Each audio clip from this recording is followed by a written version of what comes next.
This meeting is being recorded. तो बेटा हमारे पास अब फरवरी मार्च 2022 का पेपर है। इसका पेपर ऑलरेडी मैं आपके ग्रुप पे सेंड कर चुका था। इन केस अगर आपको रिक्वायरमेंट हो कि आप फिजिकली पेपर सॉल्व करना चाहते हैं तो इसको प्रिंट आउट कर लिया करें आप, and this will help you a lot. चलो आगे बढ़ते हैं। वालेकुम अस्सलाम Asad. So we have February, March 2022 and these are the details. 60 mark question है, paper है, sorry. These are the important formula and definition. By the way,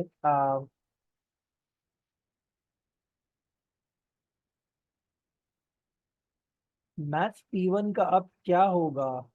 take होगा या S1 based according to your knowledge? क्या कुछ हुआ है क्या? जी sir, वो लीक्स का वो लोग कह रहे हैं। पेपर लीक हो गया तो पेपर नहीं होगा? नहीं, यानी वो इन्वेस्टिगेशन हो रही है उसकी अभी कि पेपर लीक हुआ है या फिर नहीं। सर आपको नहीं पता चला? नहीं यार, मैं तो सर ये तो इतना शोर मचा हुआ है और सुबह से नहीं मसला हो यार। गया जब से पेपर देकर आए हैं, अभी तक यही चल रहा है। अभी बस अल्लाह करे पेपर फिर से ना देना पड़े। अभी 40-50 मिनट पहले कैम्ब्रिज की ऑफिशियल वो आया था कि हम देख रहे हैं फेसबुक पे, ये उनका हाँ, ऑफिशियल पेज है। बस अल्लाह करे फिर से ना देना पड़े, मैं तंग हो गया हूँ। सर वैसे क्या होता है इस सिचुएशन में यार ज्यादातर ऐसी अगर? सिचुएशन में ऑफ कोर्स मेरे ख्याल से तो नई डेट्स आएंगी। अगर बहुत ही संगीन मामला है, अगर ह्यूमर दें तो फिर तो कुछ नहीं होगा। कुछ लोग तो कह रहे थे कि जो है ना, कि कहते हैं फैसलाबाद में जो है ना वो रात के 2 बजे कहीं लीक हुआ था। तो जब ये लीक हो रहा था रात के 2 बजे, तब आ, मतलब क्यों इन्फॉर्म नहीं किया गया? इतनी स्पेसिफिक इंफॉर्मेशन किसके पास थी? पता नहीं सर, दोस्त ऐसे बात कर रहे थे। अच्छा, चले होप फॉर द बेस्ट। अल्लाह आप लोगों की जो पूरे साल की मेहनत है वो जाया ना हो। I hope and I pray. बस यही चले, दुआ करें सर कि पेपर ना देना पड़े फिर से। इंशाल्लाह इंशाल्लाह।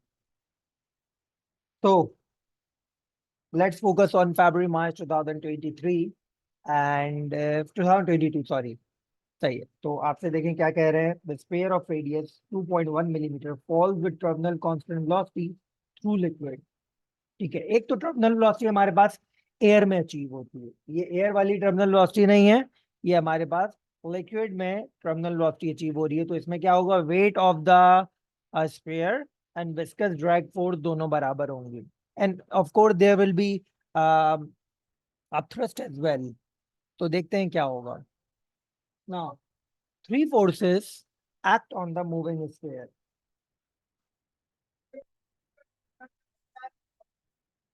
The weight of a sphere is 7.2 x per mass 4 Newton, and upthrust acting on it this is this. मतलब दो वैल्यूज तो बता दिया आपको। Viscous force acting on the sphere is given by this, where r is the radius of the sphere, v is the velocity, k is constant. The value of k is in SI units and k की value 17 आपको बताई हुई। अच्छा सवाल है, जहां तक मुझे याद पड़ रहा है। तो SI base unit of k हमें फाइंड आउट करना है। तो बेटा k के SI बेस यूनिट क्या होंगे? पहले इक्वेशन सिंप्लीफाई हो तो ये हो जाएगी। F क्या है? विस्कस फोर्स है या विस्कस ड्रैग फोर्स है, जिसका बेस यूनिट फोर्स वाला ही होगा, Pgms-2।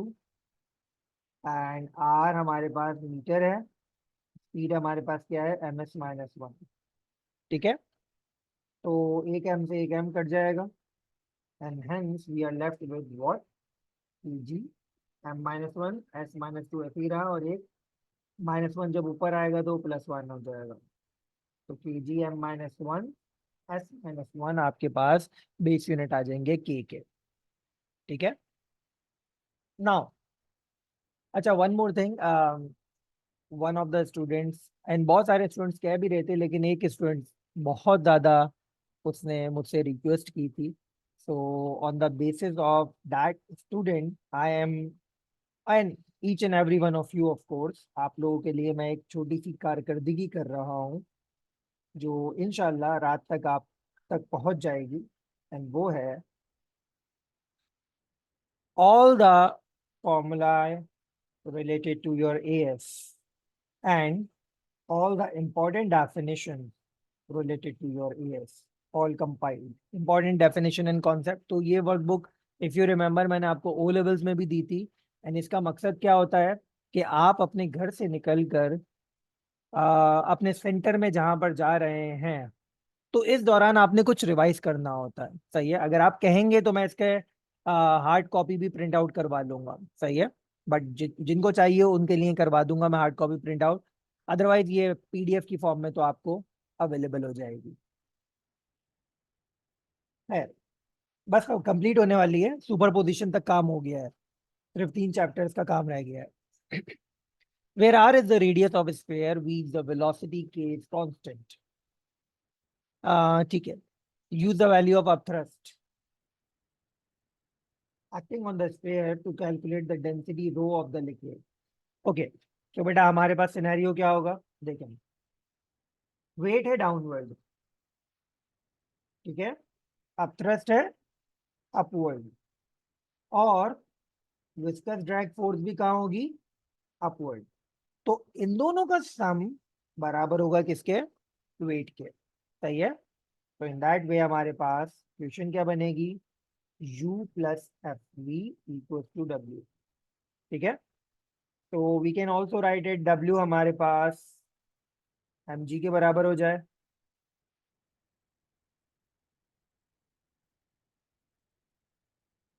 और m किसके बराबर हो जाएगा हमारे पास, u plus F V upon g. Values put करते हैं, u कितना है, u इज 4.8 एक्सपोनेंट माइनस 4, और दिस ड्रैग, अरे एक मिनट रुको।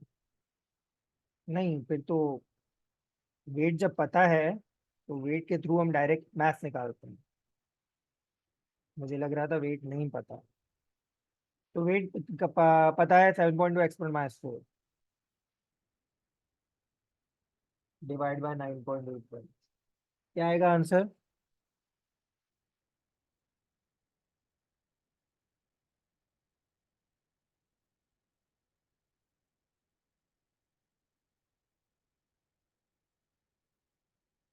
जी बेटा, what do you think answer is, 7.33 exponent -5. Negative 5। 5 sir, 5.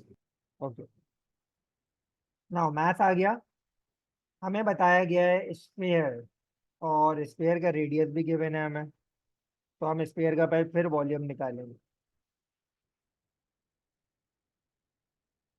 4/3 ऐसे ही रखा, पाई 3.142 आ गया, और वॉल्यूम क्या है 2.1 मिलीमीटर है, मिलीमीटर को मीटर में कन्वर्ट करने के लिए एक्सपोनेंट -3 लगा दिया, यानी 1000 से डिवाइड करवा दिया, और क्यूब है तो क्यूब लगा दिया।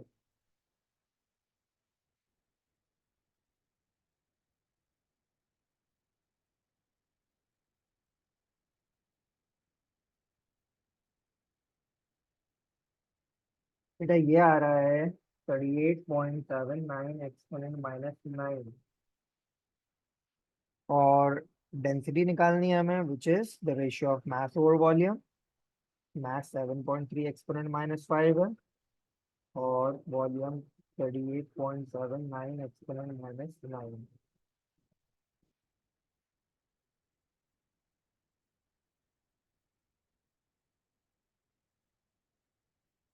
1881।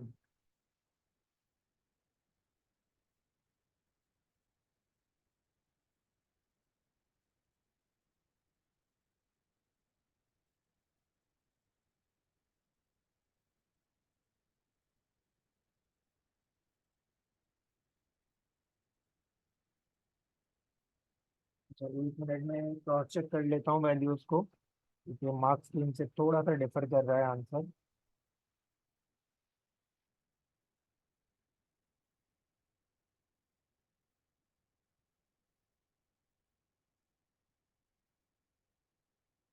-7.3 एक्सपोनेंट -5 सही है,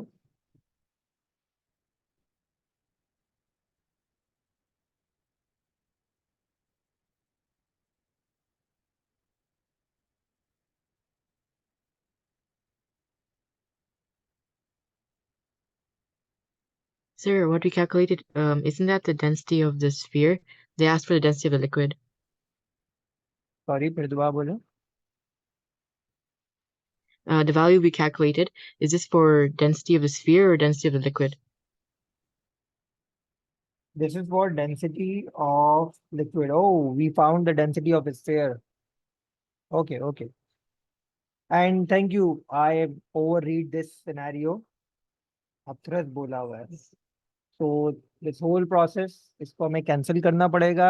एंड हमने डेंसिटी ऑफ स्फीयर निकाल दी, जबकि उसने बोला है डेंसिटी ऑफ लिक्विड निकालना है. तो इस पूरे पार्ट को सब्ट्रैक्ट करते हैं. अब तो ये बहुत आसान हो जाएगा.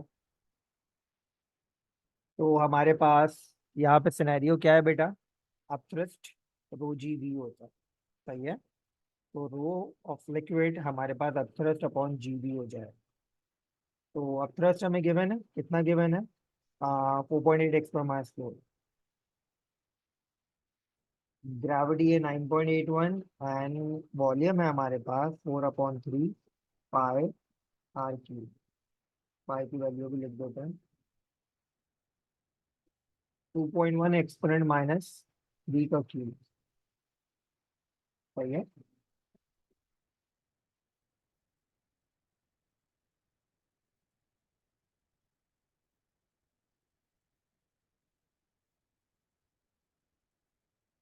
1261.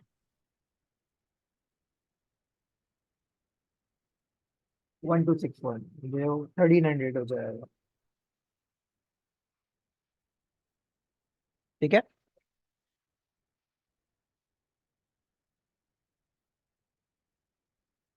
Okay. On the sphere in figure 1.1, draw 3 arrows to show the direction of the weight, upthrust and viscous drag force. Label arrows. बेटा ये काम हम पहले कर चुके हैं. ठीक है.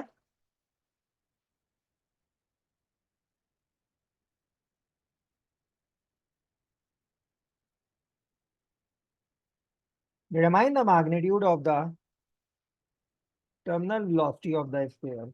तो अगर मुझे मैग्नीट्यूड निकालना है terminal velocity of the sphere के लिए, तो हम क्या करेंगे बेटा? हम यहाँ पर एफ वी की वैल्यू निकालेंगे. और एफ वी की वैल्यू की मदद से हम लोग यहाँ पर ये फॉर्मूला लगा के वी की वैल्यू निकाल लेंगे. तो जो पहले मैं वर्किंग आपको दिखा रहा था वो क्या थी बेटा? एफ वी प्लस यू बराबर होगा डब्ल्यू के. तो एफ वी क्या हो जाएगा? W minus U. And F V खुद इटसेल्फ क्या है? A R V. अगर मुझे वेलोसिटी चाहिए तो वेट माइनस अपथ्रस्ट के अपॉन आर के आर हो जाएगी. तो वेट हमें पता है. कितना है वेट हमारे पास? 7.2 एक्स पर माइनस 4. और अपथ्रस्ट हमारे पास है 4.8 एक्स पर माइनस 4. के की वैल्यू 17 गिवन है if I am not wrong. Yes. And R है 2.1 मिलीमीटर को मीटर में कन्वर्ट किया.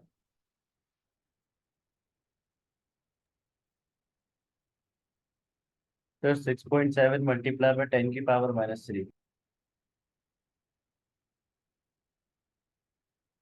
जी बेटा. तो this is R terminal velocity.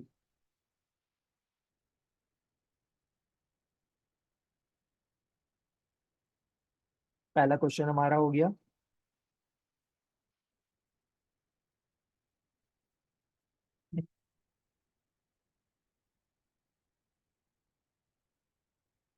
My Urdu is really good. Yeah, because my mother and my father both are from the Desi, the Khalis Urdu backgrounds. Mother is from Aligarh and father is from Delhi. That is why. रिश्ता करते हुए ये सवाल पूछा जाता है, आपके maternal और पैटर्नल बैकग्राउंड्स क्या हैं? Water leaves the end of the hose pipe at point P with a horizontal velocity of 6.6 meter per second. Okay. Point P is at height h above the ground, and the water hits the ground at point Q. Horizontal distance from P to Q is this. Okay. Acha. Just a disclaimer. We already talked about it that in projectile जो horizontal velocity होती है वो change नहीं होती. जो initial velocity होगी at point P horizontal axis में वही final velocity होगी at point Q, and in between any P and Q point वही final velocity along x axis होगी. क्योंकि along x axis कोई acceleration नहीं होती है और we consider air resistance to be negligible as well. तो जैसा इसने बताया air resistance negligible है. Assume the water between P and Q consists of non-interacting droplets of water that only force acting on each droplet is weight. यही condition है projectile motion की, सिर्फ एक force लग रही हो, that is the gravity force due to gravity weight. Explain briefly how the horizontal component of the velocity of droplet of water remain constant as it moves from P to Q. सही है बेटा. तो P to Q पे हमारे पास क्या है बेटा? Horizontal direction में there is no force and acceleration.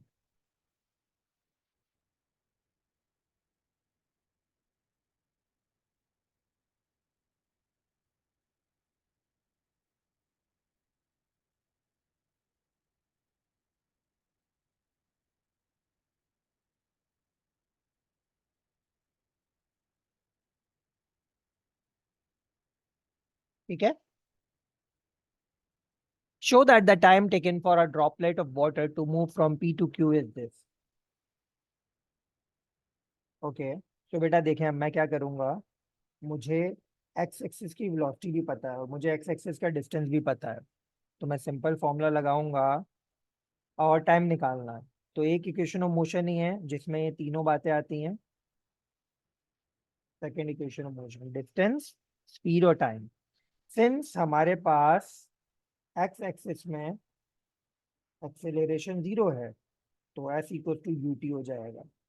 आप ये जो प्रोसेस है या ये जो वाला हमारे पास स्टेप है ये मिस भी कर सकते हैं, डायरेक्ट ये वैल्यू लिख सकते हैं. तो टाइम क्या हो जाएगा, s अपॉन u. ऐसे हमारे पास कितना 3.5 एंड u हमारे पास 6.6.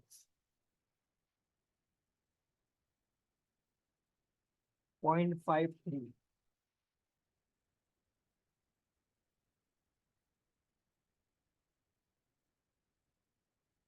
ठीक है. Calculate height. अब हाइट वर्टिकल एक्सिस में, तो अब हमें वर्टिकल एक्सिस में सिनेरियोज को देखना होगा. एंड वर्टिकल एक्सिस में हमारे पास सिनेरियोज को देखें किस तरह करेंगे हम.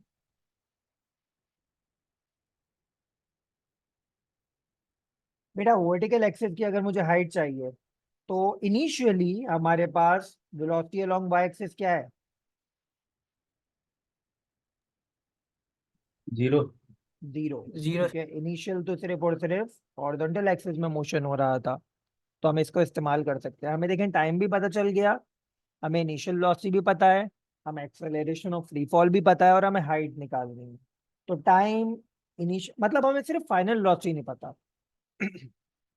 तो कौन सी इक्वेशन ऑफ मोशन है जो हम अप्लाई कर सकते हैं जिसमें फाइनल वेलोसिटी ना आती हो, जवाब सिर्फ एक आता है, second equation of motion.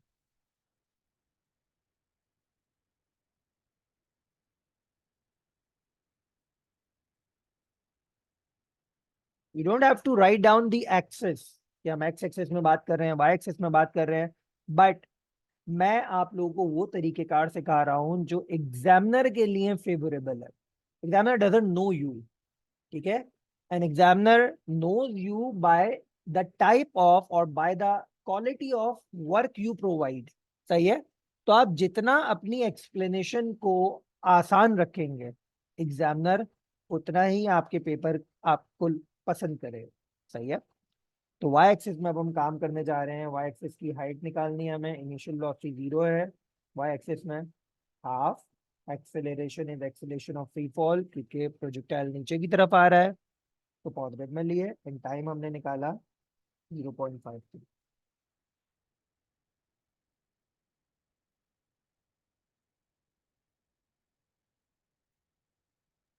Sir 1.4। 1.37 आ रहा है, जो कि राउंड ऑफ होके 1.4 हो जाएगा।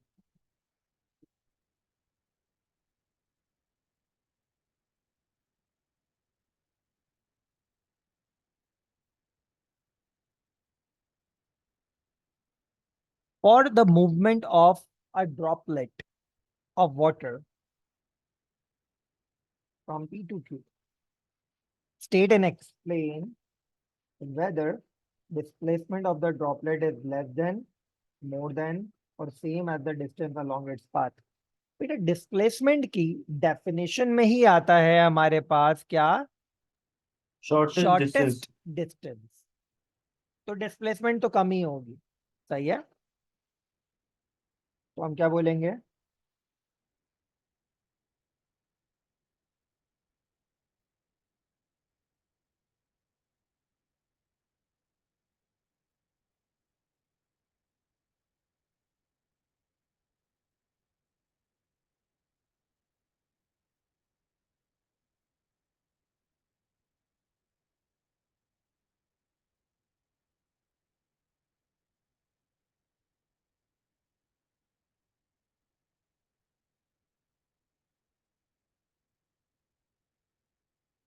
Now calculate the magnitude of displacement of a water droplet as it moves from P to Q. अच्छा अब देखो, तुम्हें x एक्सिस का डिस्टेंस पता है, ठीक है, 3.5। तुम्हें y एक्सिस की हाइट पता है,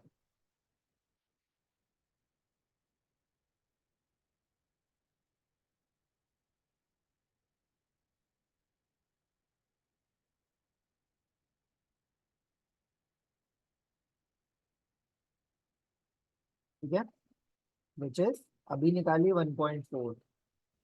तो displacement from P to Q क्या आ जाएगा,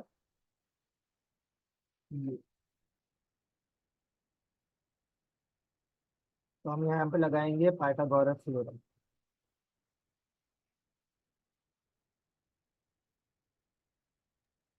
सर 3.8 आएगा।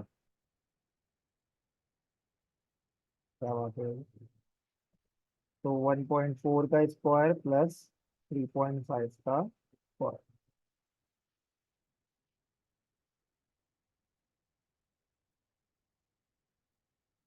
3.76।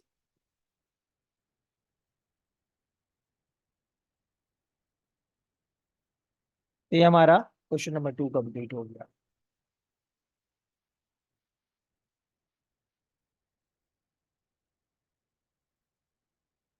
Let's move towards question number 3.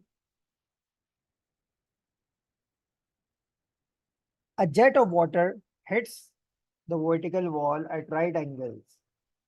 Water hits the vertical wall with a velocity of 0.5 meter per second in a horizontal direction. The cross-sectional area of the jet is this. Density of water is this. Water runs down the wall after hitting it.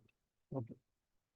मतलब water ने ball को run किया है, hit किया है और फिर नीचे गिरना शुरू हो गया, जैसे यहाँ पे दिखाया हुआ है। Show that over a period of time of 1.6 seconds, mass of the water hitting the wall is 1.2 meter, 1.2 kg. सही है। So what do we know about? We know the density of water, we know the cross section, we know time, and we know speed. Okay. तो जो मेरे mind में यहाँ पे calculation चल रही है, वो हम ये कर सकते हैं कि हम डेंसिटी का फॉर्मूला लगाएं और उससे मैथ्स निकालें। लेकिन हाँ, ऐसे ही होगा, लेकिन सुनिएगा, थोड़ी सी यहाँ पे टेक्निकलिटी आएगी। तो मैथ्स क्या हो जाएगा, डेंसिटी टाइम्स वॉल्यूम।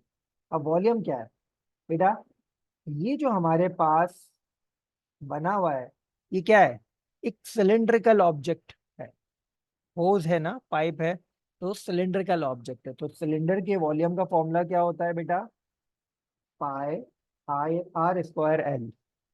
ठीक है ना, कहानी अब यहाँ पे नहीं रुकी। Pi R square, do we know R, अच्छा हमें डायरेक्ट एरिया पता है, रुके हैं फिर। तो वॉल्यूम को ए इंटू एल कर दो, ये पता है, but we don't know L. अब मैं एल के लिए देखें क्या कर रहा हूँ, we are given with speed and we are given with time. तो एल विच इज डिस्टेंस, इसको स्पीड और टाइम से रिप्लेस कर रहा हूं। तो सबसे पहले मैंने क्या किया, मेरी गिवन क्वांटिटीज के मुताबिक फॉर्मूला स्पेसिफाई कर लिया, फॉर्मूला को सिंप्लीफाई कर दिया। सही है। नाउ देखें, each and everything is given. हमें डेंसिटी पता है 1 एक्सपोनेंट 3, हमें एरिया पता है 1.5 एक्सपोनेंट -4, हमें स्पीड पता है 5, और हमें टाइम पता है 1.6, सब ऐसा यूनिट्स में है। सही है।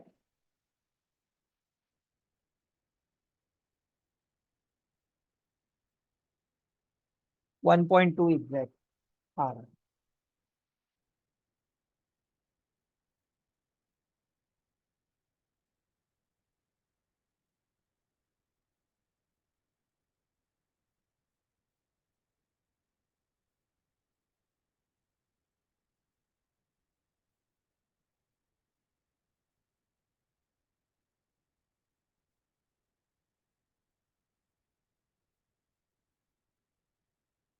Now, calculate the decrease in momentum of mass supporter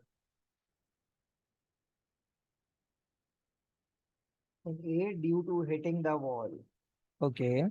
तो बेटा हमारे पास क्या हुआ होगा, डिक्रीज इन मोमेंटम हम कैसे निकालेंगे, mass into decrease in velocity. तो मास ऑफ वाटर तो हमने निकाल लिया 1.2, डिक्रीज इन वेलोसिटी क्या होगी, पहले वेलोसिटी थी 5 माइनस बाद में क्या हो गई 0, तो दैट विल बी 6, तो 6.0 न्यूटन सेकंड लग गए। सर दूसरी तरफ 0 से माइनस कंसीडर 5 नहीं होगा? चेंज पूछ रहा है ना वो, तो 5 - 0, 0 - 5 हो, वैल्यू सेम आएगी, चेंज में हम डायरेक्शन को नहीं देखते। Okay sir. अब आपसे क्या बोल रहा है, the magnitude of force exerted on the wall doesn't matter, हमें तो मालूम है force is the rate of change of momentum. तो डेल्टा पी ए 6 और टाइम कितना गिवन है हमें ऊपर 1.6, 3.75 जो कि राउंड ऑफ हो गए 3.8 हो जाएगा।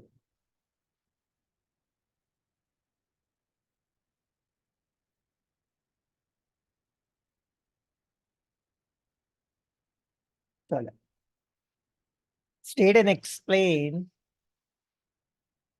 the magnitude of horizontal force exerted on the wall by the water। तो अभी ऊपर हमने क्या निकाला है बेटा, magnitude of horizontal force exerted on the water by the wall. तो बेटा जितनी फोर्स वाटर बॉल वॉल पे लगाएगा उतनी फोर्स वॉल वाटर पे लगाएगी। सही है। तो हम क्या बोलेंगे, according to Newton's third law of motion, force will be same in magnitude। सिर्फ उसने मैग्नीट्यूड की बात की है, मैं मैग्नीट्यूड ही बता रहा हूँ 3.8 न्यूटन। सही है। और डायरेक्शन बोलता तो ऑपोजिट इन डायरेक्शन लिख देते हैं हम। ठीक है। नाउ आगे बढ़ते हैं।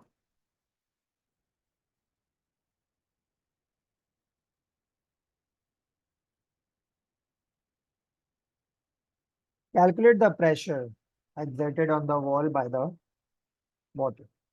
प्रेशर का अपना फॉर्मूला एफ अपॉन ए होता है, फोर्स हमने ऊपर निकाली है 3.8, और एरिया भी हमें गिवन था 1.5 एक्सपोनेंट -4।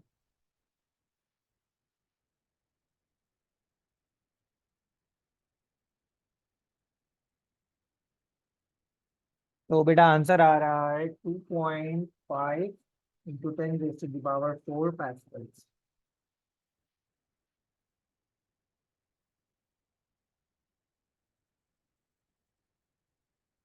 ये हमारा क्वेश्चन नंबर 3 कंप्लीट हो गया।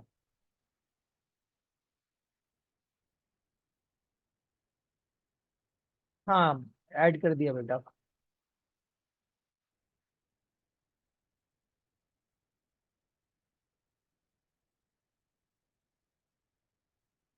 So we are done with 3 questions, and the 4th question is related to energy. Child moves down the long slide. Child moves from rest, यानी at this stage हमारे पास kinetic energy 0 है और potential energy की value कुछ ना कुछ है।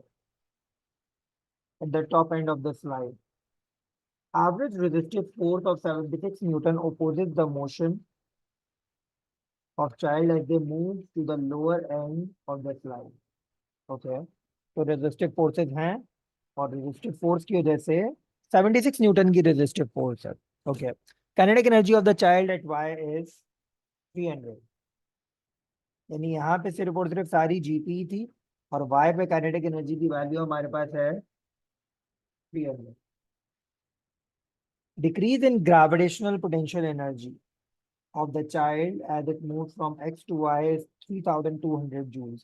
मतलब ओवरऑल जितनी भी ग्रेविटेशनल पोटेंशियल एनर्जी डिक्रीज हुई है वो 3200 जूल है। अब देखिए हुआ क्या होगा, y पे हमारे पास सिर्फ 300 जूल की काइनेटिक एनर्जी, इसका मतलब हमारे पास 2900 जूल की एनर्जी लॉस्ट हो गई है in overcoming the frictional forces. ठीक है, the work done against friction. Remind the ratio. Kinetic energy of the child at y when a resistive force is 76 Newton, and kinetic energy of the child at y when there is no resistive force।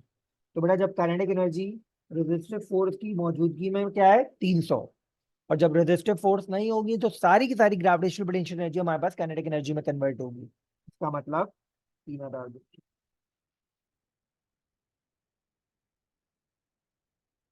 तो बेटा आ रहा है हमारे पास 0.09।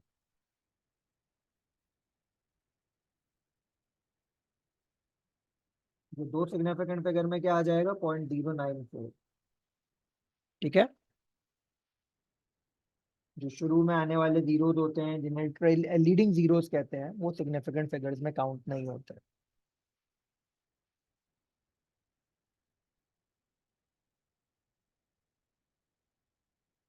अब आपसे बोल रहे हैं use the answer to calculate the ratio of speed of child at y when the resistive force is 76 newton. Okay, पहले एक काम करते हैं बेटा, काइनेटिक एनर्जी से स्पीड की इक्वेशन आइडेंटिफाई करते हैं। ठीक है, तो स्पीड क्या हो जाएगा हमारे पास 2 e k/m। स्क्वायर हटाने के लिए दोनों तरफ रूट लगा देंगे, तो स्पीड हो जाएगा हमारे पास √2 e k/m।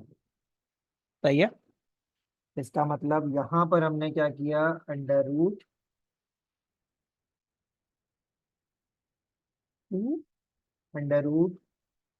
जब रेजिस्टिव फोर्स थी तो 300 थी kinetic energy upon √m divided by √2। 3200 होगी जब कोई भी रेजिस्टिव फोर्स नहीं होगी अपॉन √m। सबको मैंने अलग अलग रख दिया है, तो √2 से √2 कटा, √m से √m कटा। We are only left with what, हमारे पास जो वैल्यू आ रही है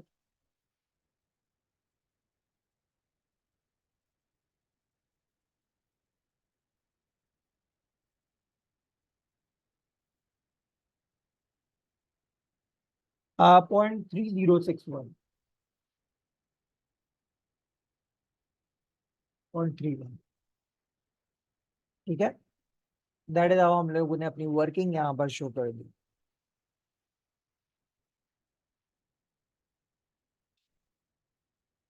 now calculate the length of the slide from x to y। अब देखो इसको कैसे करेंगे, हमारे पास इनपुट एनर्जी थी ग्रेविटेशनल पोटेंशियल एनर्जी, जिसमें से कुछ कन्वर्ट हुई काइनेटिक एनर्जी पे जो कि वाई में है, और कुछ एनर्जी लॉस हो गई। तो एनर्जी लॉस किसके बराबर हो जाएगी? ईपी माइनस ईके। और एनर्जी लॉस को हम वर्क से रिप्लेस कर देंगे। We need to find out the distance from x to y.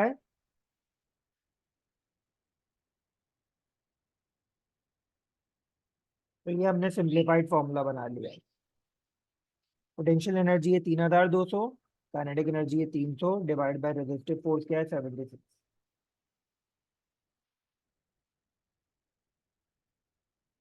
तो 8.15।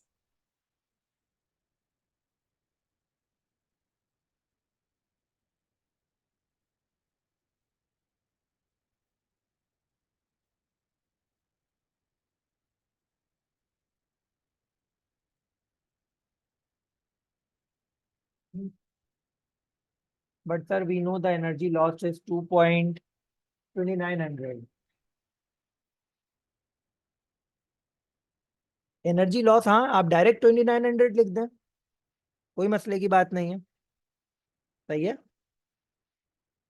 आप डायरेक्ट 2900 लिख दें, लेकिन मैंने आपको प्रॉपर सिनेरियो बता दिया जिसके थ्रू हम लोग जो है वो एनर्जी लॉस को फाइंड आउट करेंगे। सही है।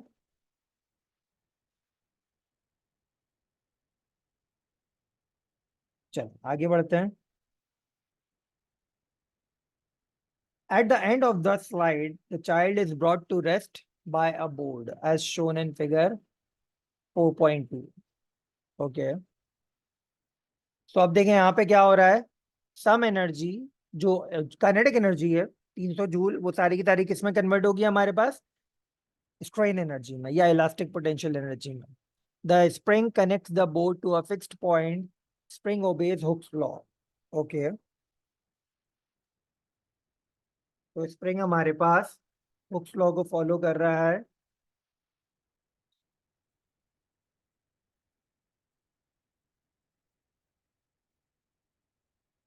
The spring constant is this.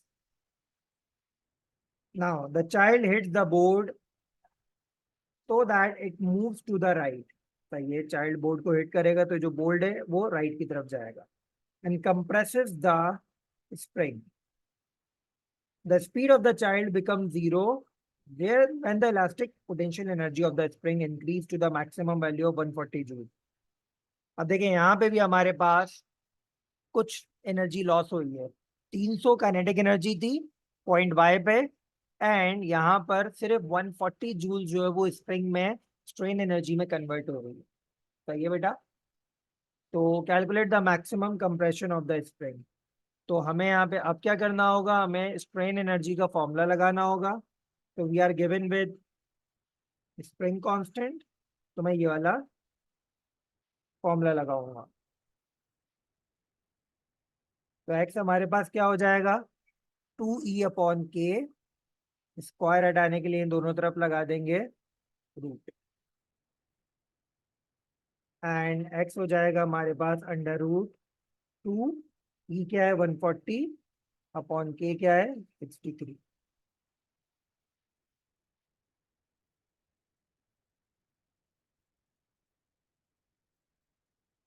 बेटा मेरा आंसर आ रहा है 2.1।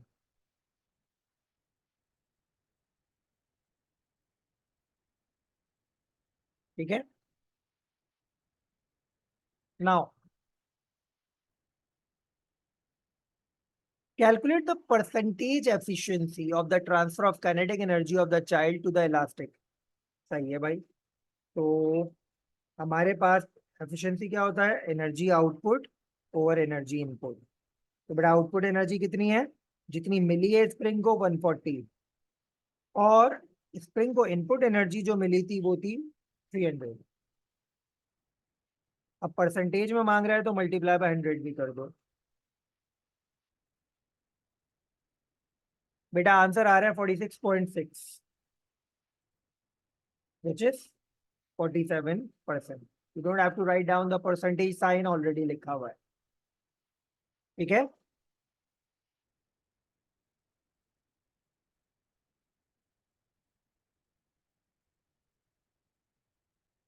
हम्म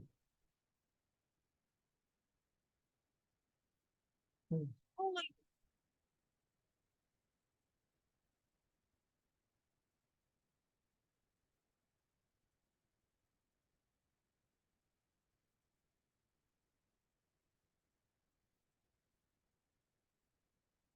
क्या है? पेपर सॉल्व करते हैं।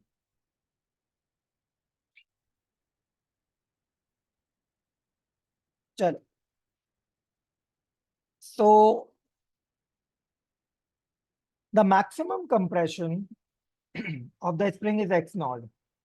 On figure 4.3, sketch a graph to show the variation of elastic potential energy of the spring with compression x from x equals to 0 to x naught. Numerical values are not required. अच्छा, अब यहाँ पे देखें, E equals to half k x square. अब ये जो दो मैं हाईलाइट कर रहा हूं ये तो कांस्टेंट है, इसका मतलब इन दोनों में क्या रिलेशन है? डायरेक्ट, यानी E और square of compression are directly proportional with each other. सही है? सो कैसे होगा बेटा? डायरेक्ट प्रोपोर्शन है तो ग्राफ तो ओरिजिन से शुरू होगा. सही है? And graph won't be a straight line क्योंकि एक्स एक्सिस पे हमारे पास एक्स है, स्क्वायर ऑफ एक्स नहीं है. सही है? तो हमारे पास ग्राफ कुछ ऐसा जाएगा. ठीक है बेटा? इंक्रीजिंग ग्रेडियंट वाला हमारे पास कर्व होगा क्योंकि ई के मुकाबले में कंप्रेशन डबल बढ़ रही है, तो आपने ज्यादा चेंज यहां पर दिखाना है इसके मुकाबले में, मतलब ई स्क्वायर के फैक्टर से बढ़ रहा है. ठीक है? तो this is the perfect graph. 10 mark का क्वेश्चन था, ये कंप्लीट हो गया हमारा. Question 4 we are done with. चलिए अब आगे बढ़ते हैं.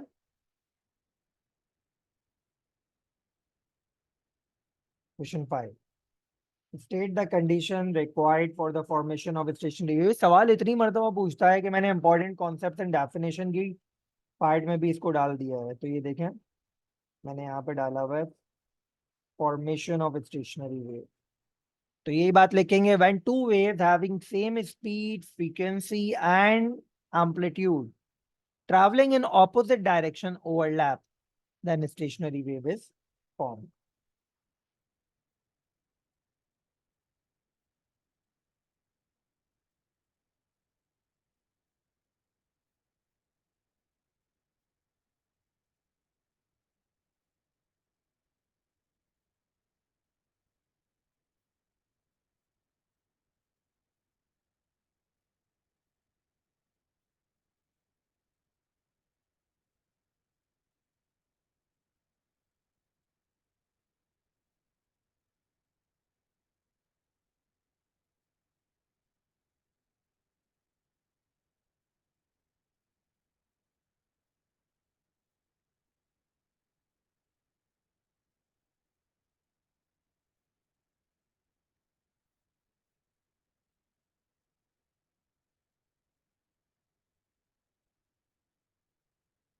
State the phase difference between the any two vibrating particles of the stationary wave between the two adjacent nodes.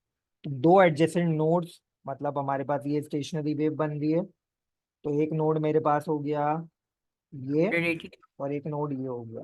क्या बोल रहे हैं बेटा? 180 डिग्रीज 0 डिग्रीज. देखो, अगर मैं दो एडजेसेंट पॉइंट्स की बात कर रहा हूं तो मैं इन दो पॉइंट्स की बात कर रहा हूं, तो ये दोनों पॉइंट सेम टाइम पे ऊपर जाएंगे, सेम टाइम पे नीचे आएंगे, लाइक दिस. ठीक है? तो दोनों के दरमियान फेज डिफरेंस 0 डिग्री है. डिग्री ऑलरेडी लिखा हुआ होगा उन्होंने, you just have to write 0.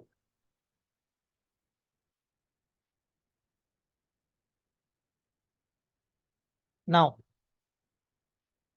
अब जा रहे हैं डॉपलर इफेक्ट की तरफ. Motorcycle travelling at 30 metre per second along a straight road, यानी speed of source given.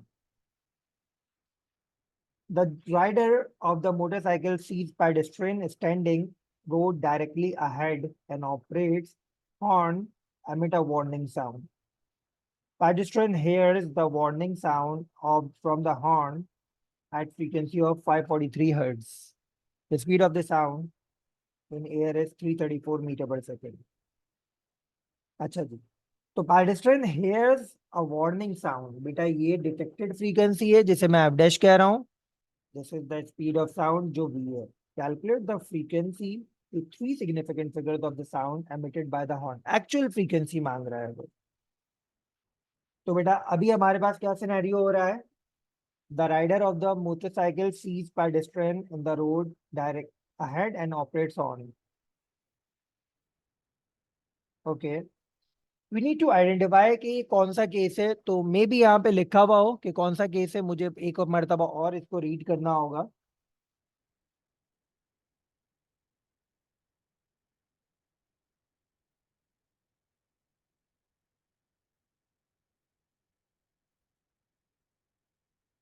Of course मतलब वैसे यहाँ पे लिखा हुआ तो नहीं है, बट अगर मैं कॉमन सेंस को इस्तेमाल करूं एंड कॉमन सेंस को इस्तेमाल करके बताऊं कि बेटा when do we push the horn, when do we make the horn work? जब कोई हमारे सामने आ जाता है, जब हम उसके करीब जा रहे होते हैं, या फिर जब हम उससे दूर, मतलब वो बंदा पीछे छूट गया है, हम उससे दूर जा रहे हैं, फिर हम हॉर्न बजाते हैं. कब होता है? जब करीब जा रहे होते जब करीब जा रहे होते हैं. इसका मतलब यहाँ पर हमारे पास केस है when the source is moving toward the stationary observer, और उसके लिए फॉर्मूला लगेगा f dash equals to f v upon v minus vs. तो f dash हमें पता है और हमें f निकालना है. तो f किसके बराबर हो जाएगा? f dash v upon v minus vs. चलो वैल्यूज पुट करते हैं. f dash है हमारे पास 543, v हमारे पास है 334 माइनस स्पीड ऑफ सोर्स क्या है? 13. तो अच्छा, अब मैं इसकी डायरेक्ट वर्किंग की आपको यहाँ पे सिनेरियो दिखा देता हूँ, तो दैट गलती के कम से कम चांसेस हो. ये देखें, 543 मैंने ऊपर लिखा, डिवाइडेड बाय एक और मर्तबा ये ऑपरेटर लिया 334 ओवर 334 माइनस 13. सही है. तो 521.8 जो राउंड ऑफ होके हमारे पास 3 सिग्निफिकेंट फिगर्स बोला है उसने, तो 522 पे आ जाएगा. ठीक है.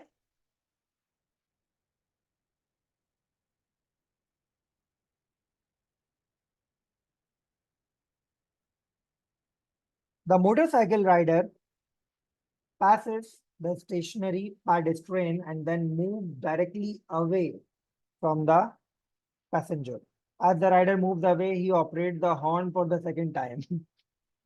जो कंडीशन मैं आपको बता रहा था वो नॉर्मल पीपल के लिए है कि जब आप किसी के करीब जा रहे हो और आपने उसे बचाने के लिए, उसे तंबी करने के लिए, वार्न करने के लिए हॉर्न बजाना है कि भाई साहब मेरे सामने से हट जाए, वरना मैं आपको उड़ने वाला इंसान बना सकता हूँ.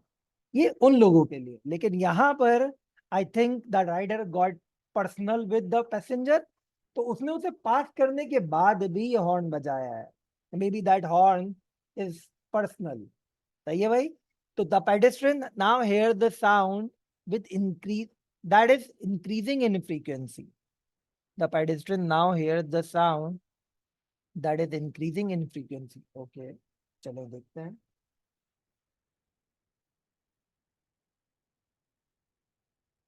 State the variation, if any, in the speed of the motorcycle when the rider operates the horn for the second time. Okay, ये बड़ा टेक्निकल पार्ट हो गया. बेटा जब हमसे सोर्स दूर जाती है, when the source is moving away from the stationary observer, तो टेक्निकली क्या होता है? फ्रीक्वेंसी डिक्रीज होती है. ठीक है. मतलब अगर ये और सेम सर स्पीड स्पीड से, इंक्रीज हो जाती है ना? नहीं कांस्टेंट स्पीड पे, जिस स्पीड से हमारा भाई ये सोर्स है, ये ऑब्जर्वर है. ठीक है. अगर जो स्पीड सोर्स की यहाँ पर है वो ही स्पीड दूर जाने की है. सही है. तो इस सिनेरियो में स्पीड फ्रीक्वेंसी डिक्रीज होती है अगर कांस्टेंट स्पीड है। तो यहाँ पे देखो कितना डिक्रीज हुई है, एक्चुअल हमारे पास है 522 और ये 543। इसका मतलब डिफरेंस हमारे पास कितना आ रहा है, 21 हर्ट्ज का। सही है। और जब दूर जाएगा तो इसको 501 हर्ट्ज की फ्रीक्वेंसी मिलना चाहिए थी अगर कांस्टेंट स्पीड से जा रहा होता, बट वो बोल रहा है इंक्रीज इन फ्रीक्वेंसी आ रही है, इसका मतलब कांस्टेंट स्पीड नहीं है। तो क्या होगा होगा बेटा, डॉपलर इफेक्ट अगर वो ऑब्जर्वर से हाई स्पीड पे दूर जाता तो फ्रीक्वेंसी डिक्रीज होती। दैट मीन्स उसने अपनी स्पीड डिक्रीज कर ली है। ठीक है, तो क्या अच्छा बोलेंगे, सर, स्पीड भी डिक्रीज होगी और फ्रीक्वेंसी भी डिक्रीज होगी। फ्रीक्वेंसी इंक्रीज होगी। बेटा ये देखो, हमने क्या बात की, हमने फॉर्मूला देखा है ना, इस फॉर्मूला से चले। बेटा इस फॉर्मूला में उसने मुझसे क्या बोला है, फ्रीक्वेंसी बढ़ गई है। सही है, फ्रीक्वेंसी बढ़ गई है, सॉरी ये वाली नहीं, ये फ्रीक्वेंसी बढ़ गई है। बल्कि एक मिनट रुको, मैं तुम्हें अलग से फॉर्मूला बनाकर दिखाता हूँ। एफ इक्वल्स टू,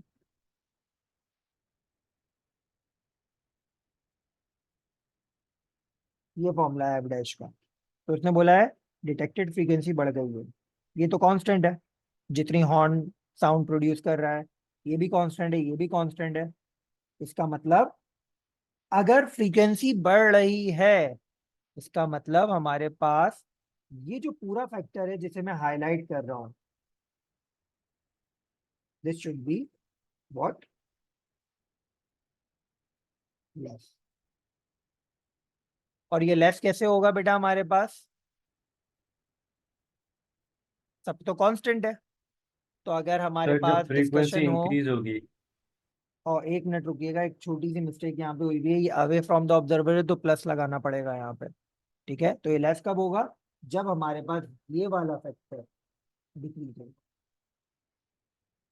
ठीक है, तो दैट इज हाउ हम कह सकते हैं कि speed is decreasing.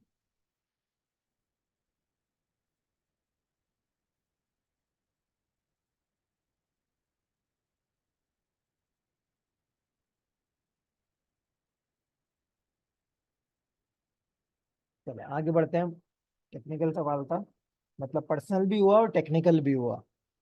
Okay, beam of vertically polarized monochromatic light incident normally on a polarizing filter। ठीक है, आई नॉट इंसिडेंट इंटेंसिटी है, आई टी ट्रांसमिटेड इंटेंसिटी है, और हमारे पास पोलराइजिंग फिल्टर को 20 डिग्रीज पे रोटेट किया गया है। The filter is position with the transmission axis of 20 degrees with the vertical.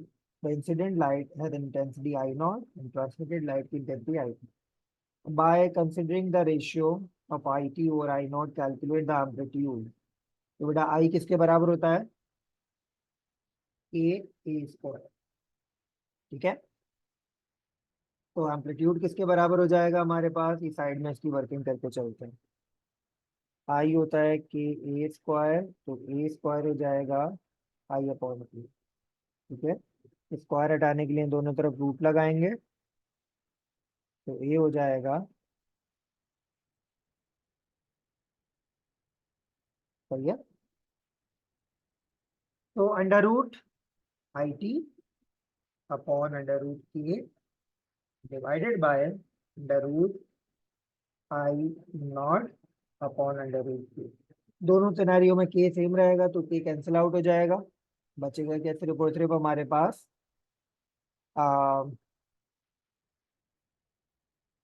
Under root I T upon under root I not.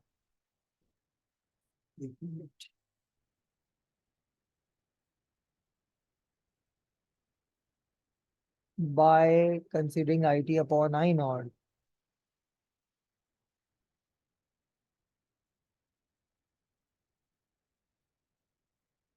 अच्छा, रेशियो ऑफ एम्पलीट्यूड में निकालना है। ठीक है, यहाँ पे एक काम करते हैं हम लोग, आ,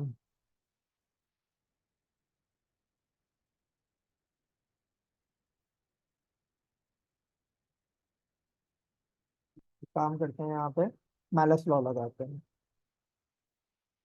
बचा क्या, under root I T upon under root I naught. सही है। तो ये क्या हो जाएगा बेटा हमारे पास, अगर मैं मैलस लॉ लगाता हूँ,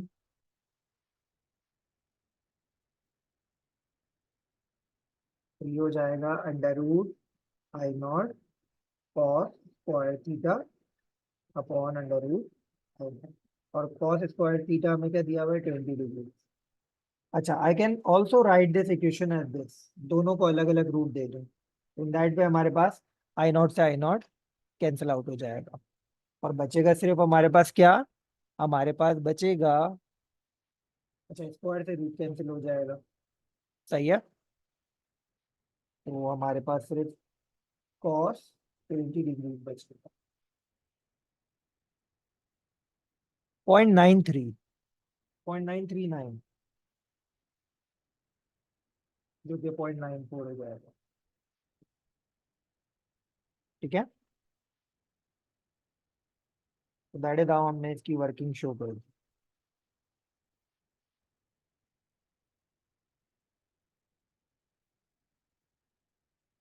अच्छा, वैसे मैं साइड में आपको ये रफ वर्किंग दिखा देता हूँ, लेकिन ये वाला पार्ट जो है ना, आपने with in the printable area रखना है, ताकि एग्जामिनर को हमारी वर्किंग दिखे, क्योंकि ये वाला जो एरिया है हमारे पास, ये स्कैनिंग में नहीं जाता।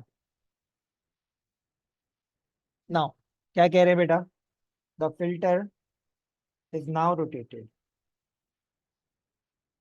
about the direction of the light beam from its starting position as shown in figure 5.1.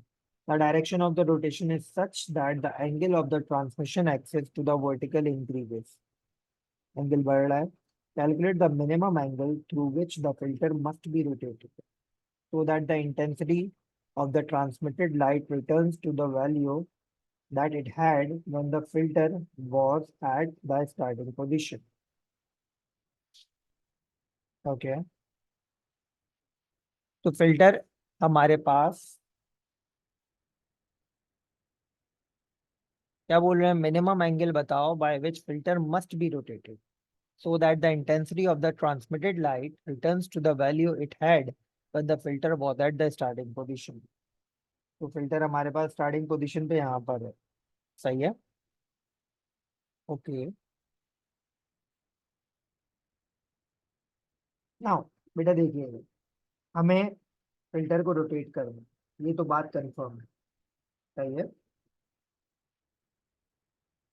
और ये मेरी स्टार्टिंग पोजीशन,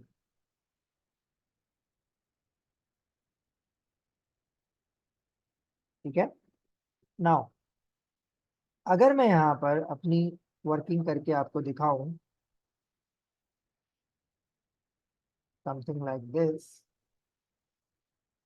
तो इसका बिल्कुल ऑपोजिट पार्ट कैसे बनेगा हमारे पास, ऐसे। जब हमारे पास फिल्टर को हम लोग इस एक्सिस के मुकाबले में 20 डिग्री पे लेकर चले गए, सही है, इसका बिल्कुल ऑपोजिट पार्ट ये बनेगा। ठीक है।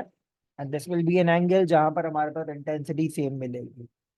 तो हमारे पास स्टार्टिंग पॉइंट और फाइनल पोजीशन के दरमियान एंगल क्या होगा, दिस वन।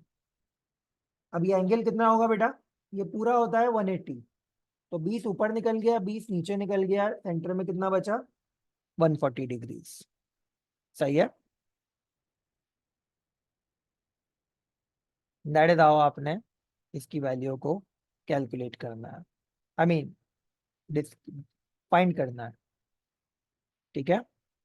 सो एक तरीका और है इसको निकालने का, और वो ये है, अगर आप फॉर्मूला लगा दें, दैट इज के इक्वल टू के, यहाँ पे हो जाएगा हमारे पास आई अपॉन ए स्क्वायर, नहीं एक minute, I equal to I not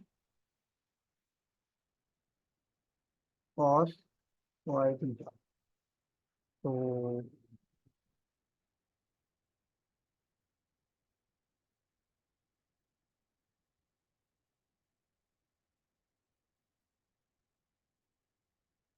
नहीं, इस तरीके से नहीं होगा। मतलब लंबी हो जाएगी वो बहुत, 1 मार्क के अगेंस्ट वोंट बी फ्रूटफुल। तो हम बस यही वर्किंग यहाँ पे दिखा देते हैं जो ऊपर हम लोगों ने की है 140। सही है।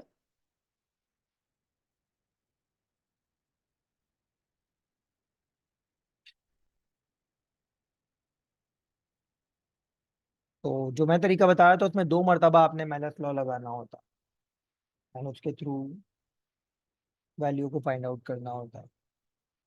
देन एंगल आते हैं, एंगल को सब्ट्रैक्ट करना होता है।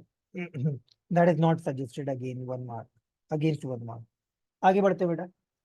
The ends of the metals resistive wire are connected to the battery of EMF 8 volt and negligible internal resistance। ठीक है। Power dissipated in the wire is this, current निकालने का बोल रहा है, वोल्टेज पता है। तो पावर होता है हमारे पास करंट इनटू वोल्टेज, तो करंट हो जाएगा पावर अपॉन वोल्टेज। पावर है 36, वोल्टेज है 8,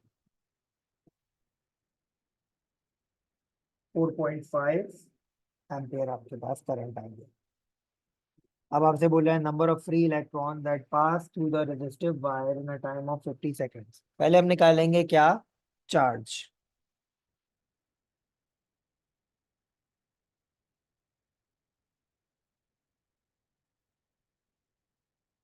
टू 25 एंड देन हम क्या बोलेंगे बेटा, 225 1 कूलम 1 इलेक्ट्रॉन हमारे पास 1.6 एक्सपोनेंट माइनस 19 कूलम कंट्रीब्यूट करता है। ठीक है। कितने इलेक्ट्रॉन होंगे जो 225 कूलम कंट्रीब्यूट हो रहा है, that is how we will find the value of x.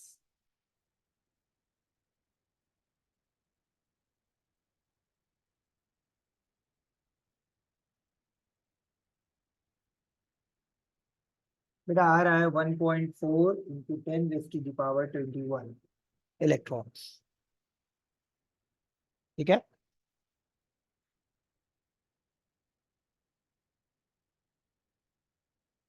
अब बोल रहा है आपसे रेजिस्टेंस निकालें वायर की। सही है। तो बहुत सिंपल सा काम है ये तो, हमें करंट पता है, हमें वोल्टेज पता है,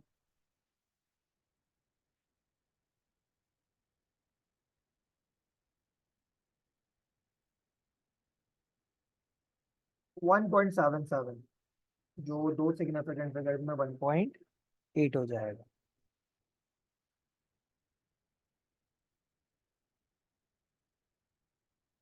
Metal of the resistance wire in the circuit has resistivity this, cross sectional area this, determine the length। तो बेटा रेजिस्टिविटी का फॉर्मूला क्या होता है, आर ए अपॉन एल। तो एल क्या हो जाएगा, आर ए अपॉन रो।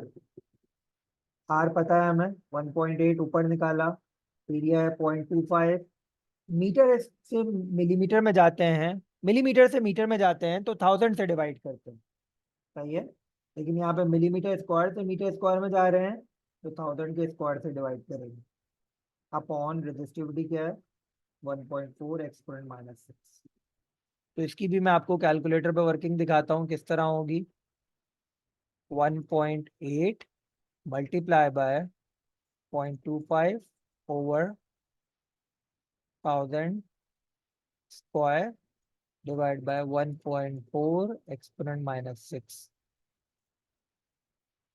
तो 0.32। सही है।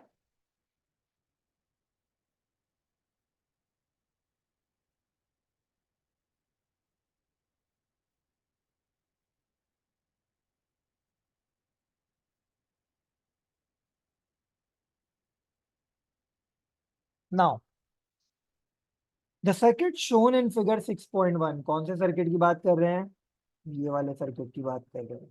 ठीक है। इस modified by placing original wire resistance wire with a resistance wire, second resistor wire। तो जो वायर लगा हुआ था उसको हटा के दूसरा वायर लगा दिया है। सेकंड वायर का डायमीटर बड़ा है ओरिजिनल वायर के मुकाबले में। There are no other differences between the second wire and original wire, मतलब सेम मटेरियल है, बस डायमीटर बड़ा है। यानी हमारे पास कौन सा फैक्टर अप्लाई हो रहा होगा, ये। तो जब डायमीटर बढ़ेगा तो सेकंड वायर का रेजिस्टेंस कम हो जाएगा, यानी सेकंड वायर का अगर रेजिस्टेंस कम हुआ तो सेकंड वायर में करंट ज्यादा फ्लो करेगा, ठीक है। और अगर सेकंड वायर में करंट ज्यादा फ्लो करता है तो सेकंड वायर की जो पावर है वो क्या होगी, बढ़ जाएगी, ठीक है। तो by the reference of the resistance state and explain whether the power dissipated by the second wire is more, less than or same the power dissipated by the original wire। तो यही तीन फैक्टर जो मैंने side में लिखे हैं ना, इसी को एक्सप्लेन करना है। as diameter increases, comma resistance decreases।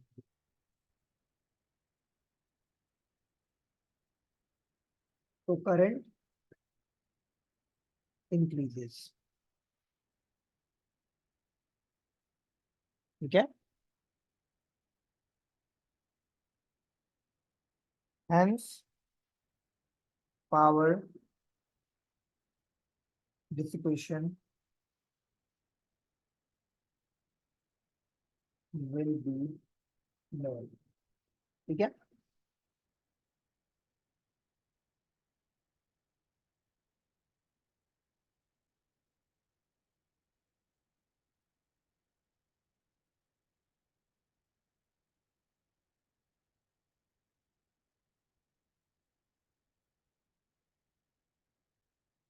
आगे बढ़ते हैं, लास्ट पार्ट है हमारे पास इस सवाल का। The circuit shown in figure 6.1 is modified, मतलब पहला वाला ही सर्किट मॉडिफाई हुआ है by connecting second battery of EMF 8 volt and negligible internal resistance parallel with the original battery and original resistor wire. तो बेटा बैटरीज पैरेलल में लगती हैं तो वोल्टेज पे कोई फर्क नहीं पड़ता, पैरेलल में वोल्टेज रिमेन सेम, ठीक है। जब वोल्टेज सेम है, वायर सेम है, तो करंट भी सेम होगा। By the reference to the current in the second wire, state and explain whether additional second battery caused the power of the original resistance wire to decrease, increase or stay same। तो power same रहेगी, ठीक है। तो at same PD and current, comma power remains same। सही है, ये हमारा question complete हो गया। Now we have last question, particle physics वाला। Nucleus of sodium decays by beta positron emission. बेटा मुझे बस इतना पढ़ना है, मैं अपनी वर्किंग शुरू कर दूंगा। सोडियम ने निकाला पॉजिट्रॉन, सही है। तो जो नया एलिमेंट बनेगा उसका proton number decreases by 1, nucleon number remain same, साथ में एक इलेक्ट्रॉन न्यूट्रिनो निकलेगा, सही है। A different nucleus is formed by the decay. State the name of another lepton that is produced in the decay। बेटा एक लेप्टॉन तो खुद बीटा है, पॉजिट्रॉन है, और एक इलेक्ट्रॉन न्यूट्रिनो है।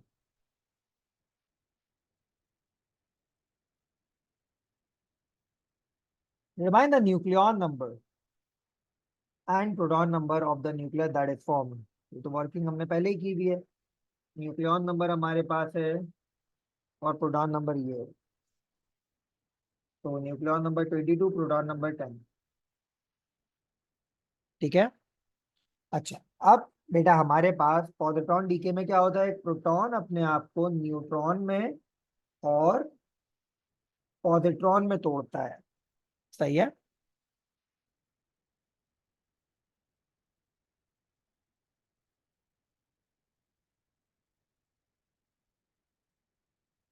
तो प्रोटॉन टूट रहा है तो हमारे पास क्या होगा बेटा, प्रोटॉन का जो हमारे पास कॉर्क कॉम्पोजिशन होता है वो होता है अप अप डाउन, और इसका होता है अप डाउन डाउन। तो हमें क्या दिख रहा है बेटा, एक हमारे पास अप क्वार्क डाउन क्वार्क में कन्वर्ट हो रहा है, सही है।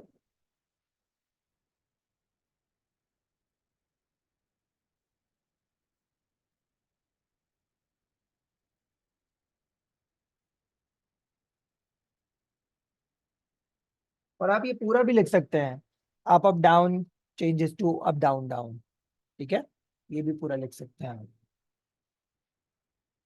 Baryon, which is a group of 3 quarks, consists of quarks that have the same flavor. Charge of the baryon is -2e, where E is the elementary charge. Calculate in terms of E the charge of each quark. बेटा अगर baryon है इसका मतलब 3 हमारे पास quarks है, सही है, और 3 quarks का जो टोटल चार्ज है वो 2e है। तो बेटा charge of the baryon, single baryon क्या होगा, ये E पहले से लिखा हुआ है।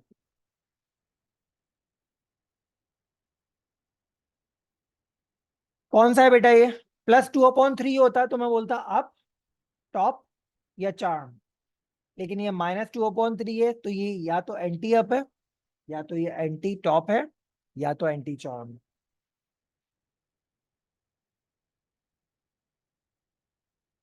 आप एंटी अप को ऐसे भी लिख सकते हैं।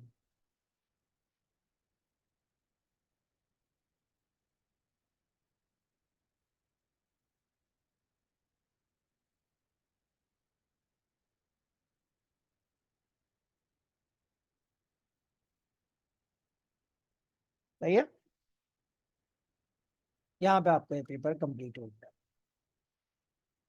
क्वेश्चन है तो पूछ सकते हैं आप लोग सर क्वेरीज हैं। इस पेपर में। मॉक के पेपर। मॉक के पेपर में तो फिर रुको थोड़ा देर। पेपर में कोई सवाल है आप लोगों का तो आप लोग पूछ सकते हैं बेटा।